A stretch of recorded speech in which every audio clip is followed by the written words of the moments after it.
Alright folks, it's that time again. When your outdoor plants start giving you that, please don't let me freeze to death look. Winter is coming, and unlike Jon Snow, your plants actually care.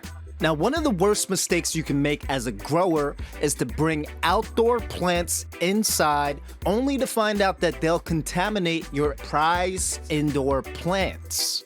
Thrips, broad mites, spider mites, fungus gnats, aphids, mold, and so many other microscopic pests all hibernate on your plants during the winter months.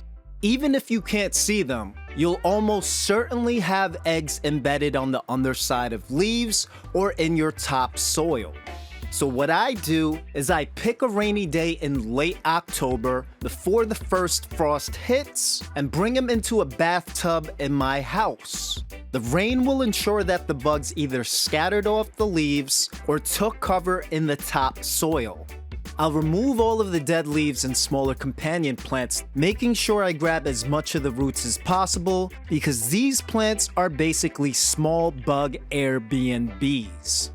Next, I'll spray down the plants with cold water, focusing on the undersides to attempt to blast off any egg-laying insects.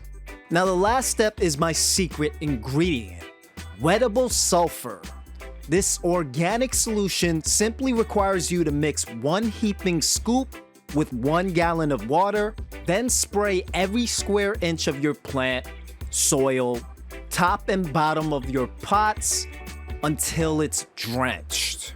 Sulfur works by entering fungal and insect cells by disrupting their respiration and enzyme systems. Basically, it suffocates them and the eggs that they lay, so it's the ultimate solution. Again, make sure you drench every crevice, even the pots. In the end, you should have drenched the soil enough so that when you tilt the pots, a lot of the sulfur solution will drip out.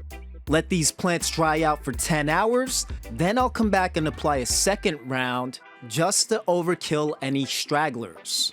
When the plants are dry, I'll place them in quarantine, separate from any of the other plants in my house, in 12 hours of low lighting. Remember, we're still winterizing the plants.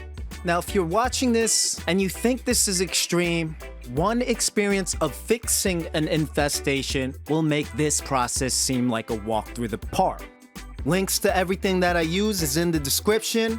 If you value this content, smash that like, hit that bell, and for the best tutorials on how to grow, check out my site, evigrows.com.